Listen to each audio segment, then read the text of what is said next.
ओम नमः शिवाय शिव जी सदा सहाय। ओम नमः शिवाय गुरु जी सदा सहाय। ओम नमः शिवाय ओम नमः शिवाय ओम नमः शिवाय। हर हर महादेव। जय जय हर हर महादेव। महाशिव पुराण कथा आगे के अध्याय में बढ़ते हैं, जो इस तरह है। एक बार भगवान शंकर सती जी के साथ नंदीश्वर पर बैठ करके दंडकारण्य वन में गए। वहाँ पर उन्होंने सती जी को वो स्थान दिखाया जहाँ से रावण भगवती सीता जी को हरण करके ले गया था।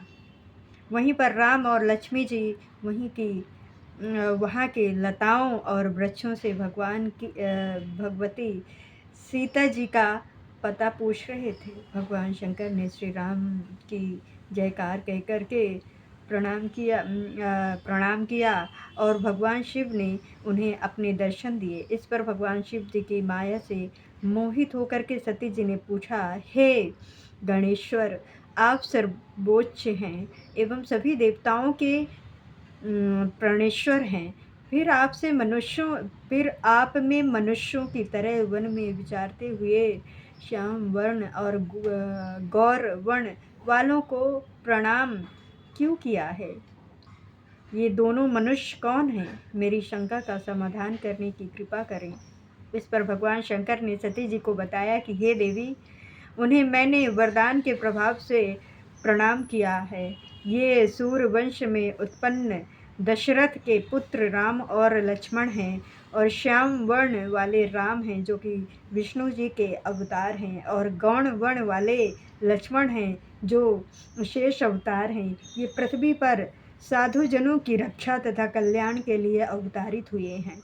इतना बता करके भगवान शिव जी चुप हो गए, परंतु सती जी का संदेह अभी भी दूर नहीं हुआ था। सती के शंकालु चिंता को देखकर भगवान शिव जी बोले, हे देवी, यदि तुम्हारे मन में कोई शंका है तो मैं यहाँ पर वृक्ष के नीचे बैठ जाता हूँ। तुम जिस प्रकार चाहो उनकी परीक्षा लेकर के अपनी शंका दूर कर सकती हो। मैं यहाँ पर तुम्हारी प्रतीक्षा करूँगा। सती जी ने मन में विचार किया कि इनकी परीक्षा किस प्रकार ली जाए। उन्होंने सोचा, मैं सीता जी का रूप धारण कर राम जी के पास जाऊं। यदि राम वास्तविक में रूप में विष्णु के अवतार होंगे तो मुझे पहचान लेंगे, अन्यथा नहीं। जब सीता का रूप धारण करके राम के पास गई तो सती को सीता के रूप में देख करके श्री राम ने शिव जी का नाम ले करके मुस्कुराकर उन्हें प्रणाम किया और बोले, हे सती माता, इस समय शिव जी कहाँ हैं? तुम अकेली इस वन में क्यों घूम रही हो? हे माता, आपने अपना रूप त्याग करके ये सीता का रूप क्यों धारण किया है? यह सुनकर सती जी को बड़ा आश्चर्य हुआ और लज्जित हो गईं। तब उन्होंने शिव जी के कहे वचनों का स्मरण किया और विष्णु जान करके श्री राम से बोली, हे राम, मैंने आज तुम्हारी प्रभुता देख ली, परंतु आप मुझे ये बताएं कि शिव जी ने आपको प्रणाम क्यों किया? मेरे इस संदेह को दूर कीजिए। श्री राम ने बोला, हे देवी, एक बार भगवान शंकर ने अपने लोक में विश्वकर्मा को बुला करके आज्ञा दी कि वे एक मनोहर विस्तृत भवन का निर्माण करें। इस भवन में एक गौशाला भी बनवाई। फिर उस भवन में ब्राह्मण, इंद्र आदि देवताओं, देवियों, ऋषियों और मुनियों, अप्सराओं आदि को बुला करके उनसे वस्तुओं का संग्रह कराया। नागों की 16 कन्याओं ने मंगलचार गीत गाए, संगीतों ने वीणा वृंदागदी बाज बजाए। राज अभिषेक की सभी तैयारी पूर्ण करके उत्तम मुहूर्त में भक्ति पूर्वक दिव्य सिंहासन पर विष्णु जी को बैठा करके अभिषेक किया।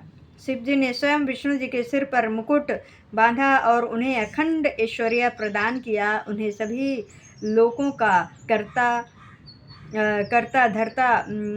भरता और सहकर्ता बनाया। अपनी शक्ति विष्णु जी को प्रदान की। तीनों लोकों में स्वतंत्र और अनेकों लीलाएं करने वाला कहा।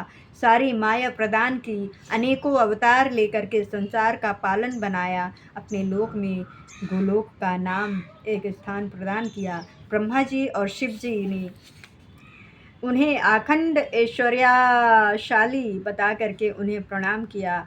उस समय भगवान विष्णु गोवंश धारण करके गोप गोपियों और गौओं के स्वामी बने। इस प्रकार अखंड ऐश्वर्य प्रदान करके शिव जी कैलाश को चले गए। उस समय मैंने शिव जी की आज्ञा से ही ये मनुष्य का अवतार 4 रूपों में लिया। पहले में राम, तेन में भरत, लक्ष्मण और शत्रुघ्न हैं। हे देवी, अब मैं पिता की आज्ञा से सीता और लक्ष्मण सहित वन में आया हूँ। यहाँ पर किसी राक्षस ने मेरी पत्नी सीता का हरण कर लिया है। हे माता, आपका दर्शन पा करके मेरा कल्याण हुआ है। इस प्रकार श्री राम सीता को प्रणाम करके वन में विचरण करने लगे। सती जी ने श्री राम को शिव भक्त जान करके उनकी प्रशंसा करने लगीं। उसके बाद अपने किए पर पश्चाताप करती हुई शिव जी के पास लौट गईं। शिव जी के पूछने पर सती जी ने अपना सिर झुका लिया और कहा कि मैंने कोई परीक्षा नहीं ली, परंतु त्रिकालदर्शी शिव जी ने सब कुछ जान लिया और दुखपूर्वक सीता जी को अपने हृदय से त्याग दिया, परंतु अपने मुख से उनसे कुछ नहीं कहा। आकाश से आकाशवाणी उनकी प्रशंसा की और कहा कि तीनों लोकों में ऐसा प्राण पालक कोई नहीं है। इसे सुनकर सती ने उनका प्राण पूछा, परंतु शिव जी ने सती जी को कुछ नहीं बताया, परंतु जागृत माता सती सब कुछ समझ करके बहुत दुखी हुई। इसके बाद भगवान शिव जी कैलाश पर जा करके समाधि स्थित हो गए। काफ़ी समय बाद शिव समाधि से जागे। उनके समाधि से जागने पर सती ने उन्हें प्रणाम किया। शिव जी ने आसन दे करके आदरपूर्वक बैठाया। शिव जी ने बहुत सी कथाएं सुनाकर सती को विमुक्त किया। सती का मन पूर्व की भांति सुखी हो गया। इससे शिव जी की पूर्व प्रतिज्ञा भंग नहीं हुई। पूर्व समय में प्रयाग में मुनियों ने एक महान यज्ञ का आयोजन किया। वहाँ पर यज्ञ शास्त्र की चर्चा हुई। उस यज्ञ में भगवान शिव जी भी अपने गणों सहित आए। उसी समय दक्ष प्रजापति भी वहाँ पर आए। सबने भक्ति पूर्वक उन्हें प्रणाम किया, परंतु शिव जी अपने आसन पर ही बैठे रहे। उन्होंने अपने आसन से उठ करके उनका स्वागत नहीं किया। इसमें दक्ष क्रोध में भर गए। उन्होंने सभा के मध्य में खड़े होकर के शिव जी को अपशब्द बोले। उन्होंने कहा, ये शिव पाखंडी, दुर्जन, पापी, ब्राह्मण निंदक और सदैव स्त्री में आसक्त रहने वाला व्यक्ति है। हे देवताओं, ब्राह्मणों, मैं इसे श्राप देता हूँ। आज से ये देवताओं के साथ यज्ञ में भाग नहीं ले पाएगा।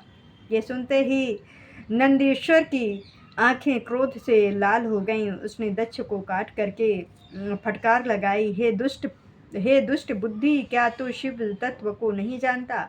अरे बुद्धिमान, अरे दुर्बुद्धि, इन भृंगु आदि ऋषियों के मध्य में भगवान शंकर का तूने उपहास किया है। इसीलिए मैं तुझे शिव के प्रभाव से श्राप देता हूँ कि तू सब ब्राह्मण देवता का वास्तविक अर्थ न समझ करके केवल वाद विवाद पर ही विश्वास करोगे। इस पर भगवान शिव ने नंदीश्वर को समझाते हुए कहा, तुम्हें क्रोध नहीं करना चाहिए। मैं वेदों और ब्राह्मणों को श्राप नहीं देता हूँ। तुम सब समझ लो कि दक्ष का श्राप मुझे नहीं लगेगा। भगवान शिव नंदीश्वर को शांत करके अपने धाम कैलाश को चले गए। दक्ष भी ब्राह्मणों के साथ अपने निवास को प्रस्थान कर गए।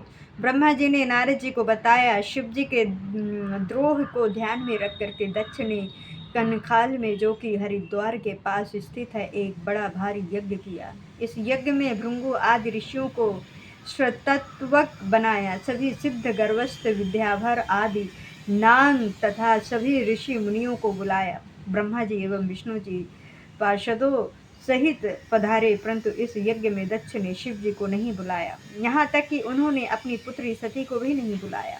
यज्ञ के आरंभ के समय ऋषि दधिच्छ ने पूछा कि इस यज्ञ में शंकर क्यों नहीं आए।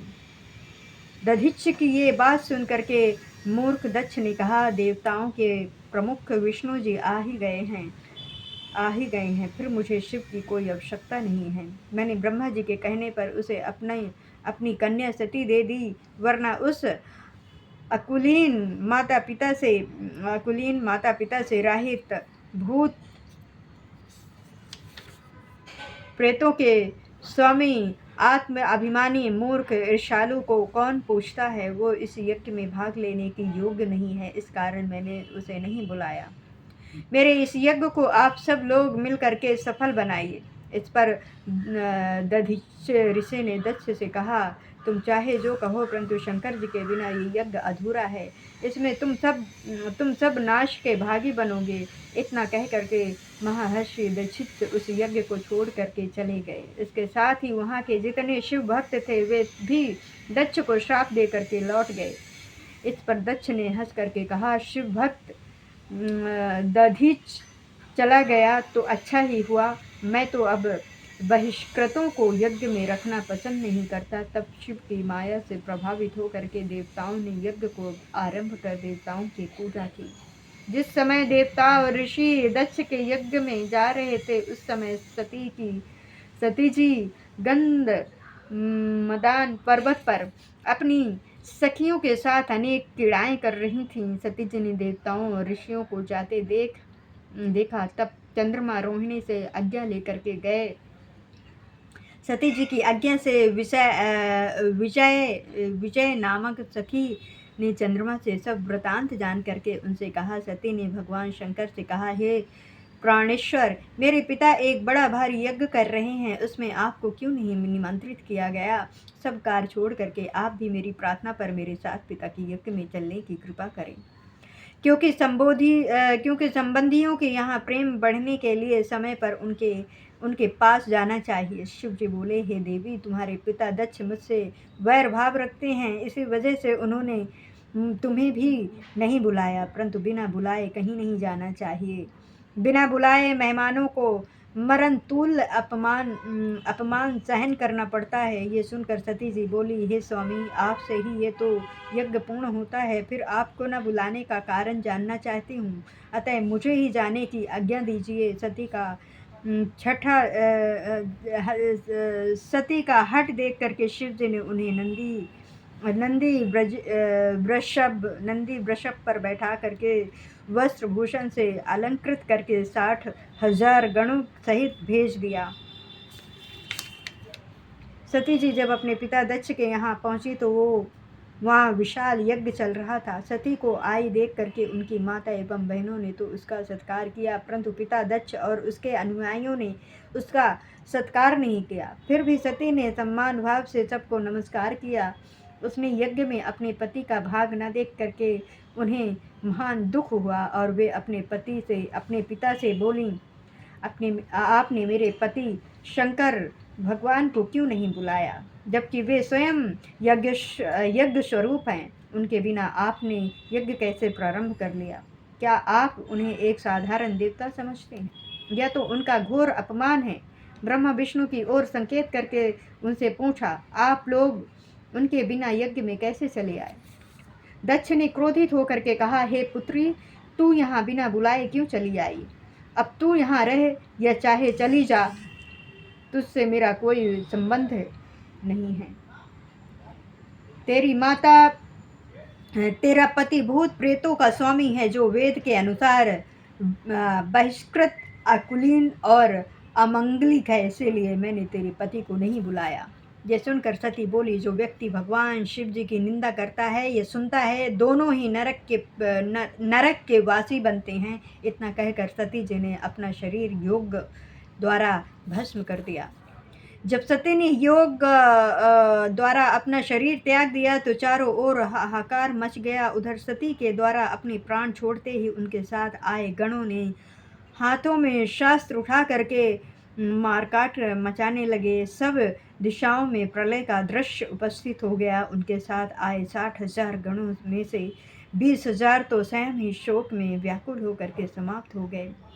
भृंगु ऋषि ने इसके निवारण हेतु आहुतियाँ प्रदान की। इससे श्रुति नामक बहुत से असुर उत्पन्न हो गए। उन्होंने शंकर जी के गणों से युद्ध प्रारंभ कर दिया। उन्होंने भगवान शिव के गणों की शक्ति क्षीण कर दी। ये दृश्य देख करके आकाशवाणी हुई कि हे मूर्ख दक्ष, तूने बड़ा अनर्थ कर डाला है। तूने स्वतः आई अपनी पुत्री का अपमान कर डाला। तुझे तो शंकर जी और सती का पूजन करना चाहिए था। ये तो आनंदी शक्ति जगत की सृष्टि और कल्पात में संहारिका हैं। इस प्रकार भगवान शंकर ही सब के स्वामी और कल्याणकर्ता हैं। उनके दर्शन मात्र से ही संपूर्ण यज्ञों का फल प्राप्त हो जाता है। तूने उनका सत्कार नहीं किया, इसी कारण तेरा यज्ञ नष्ट हो गया। हे दक्ष प्रजापति, शिवजी की पूजा किए बिना तेरा कल्याण संभव नहीं है। शिवजी के विमुख होने पर कोई भी देवता तेरी सहायता नहीं कर सकता।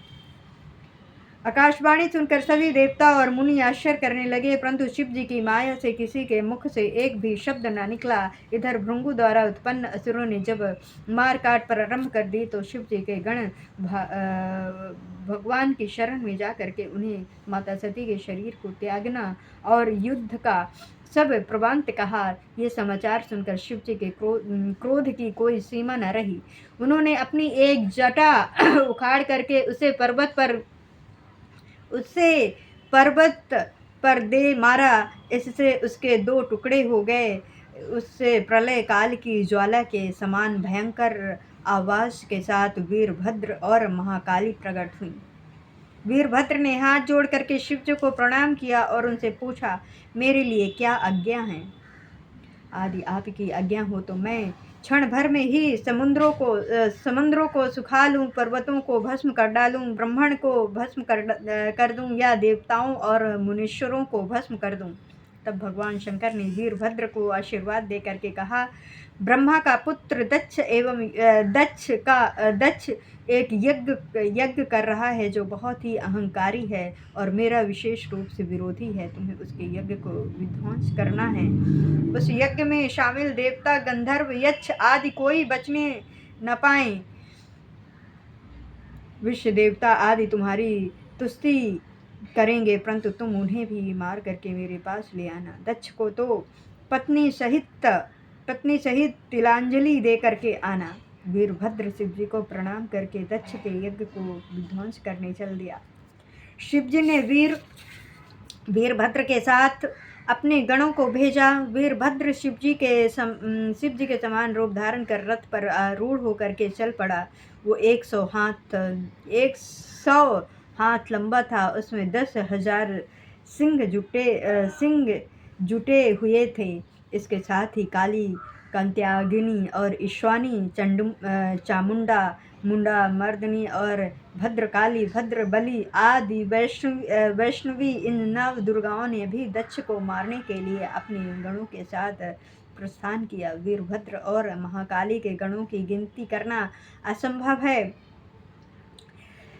64,000 करोड़ शिवजी के गण थे। उस समय शंख, भेरी, जाटक आदि के नाना शब्द करके बाजे बजने लगे। उस यात्रा के प्रस्थान में अनेकों प्रकार के शुभ शकुन होने लगे।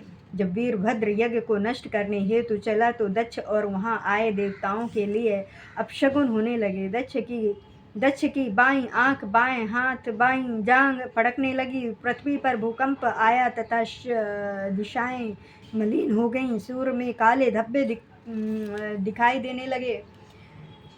बिजली और अग्नि के समान नक्षत्र गिरने लगे। हजारों की संख्या में गीध दक्ष के सिर पर मंडराने लगे। यज्ञ का मंडप गीधों की छाया से ढक गया। गीदड़ भयंकर आवाज करने लगे। सब दिशाओं में अंधकार फैल गया। विष्णु आदि देवता भी भय से कांपने लगे। उस समय आकाशवाणी हुई, हे दक्ष, तू महापापी एवं मूढ़ है, तुझे धिक्कार है। अब तुझे महान दुख उठाने पड़ेंगे। तेरे कारण यहाँ उपस्थित इन देवताओं को भी महान कष्ट सहने पड़ेंगे। इस तरह अपशगुनों से तथा आकाशवाणी से द्वारा भयभीत होकर के दक्ष विष्णु के पास जाकर के उनकी तुष्टि करने लगा। दक्ष विष्णु जी से बोला, मुझे बड़ा डर लग रहा है। हे प्रभु, आप यज्ञ स्वरूप हैं, आप जैसे भी हों इस यज्ञ की रक्षा कीजिए। विष्णु जी ने उसे समझाया, हे दक्ष, तूने शिव जी से वैर क्यों बोल लिया है? ये उसी का फल है। पूज्य जनों का अपमान करने से पग पग पर आपत्तियां आती हैं। अब भी समय है, तू प्रसन्नतापूर्वक शिव जी की पूजा करो।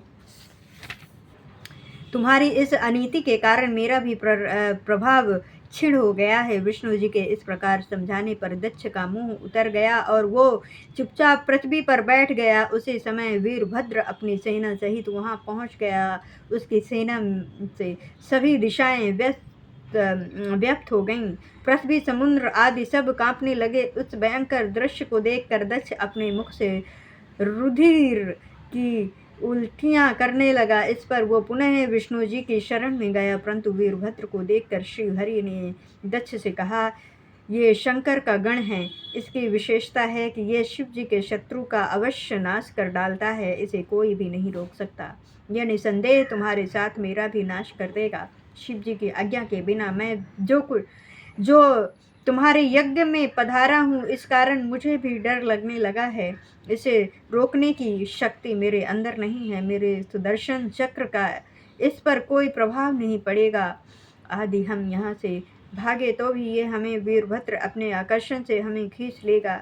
इसके शास्त्रों की गति आकाश, पाताल, पृथ्वी सब जगह एक सी है। विष्णु जी अभी ये कह ही रहे थे कि वीरभद्र अपनी सेना सहित यज्ञ मंडप में प्रवेश कर गया। वीरभद्र के आने पर इंद्र ने विष्णु आदि का परिहास कर उससे युद्ध प्रारंभ कर दिया। इंद्र का शिव गणों के साथ घोर संग्राम हुआ।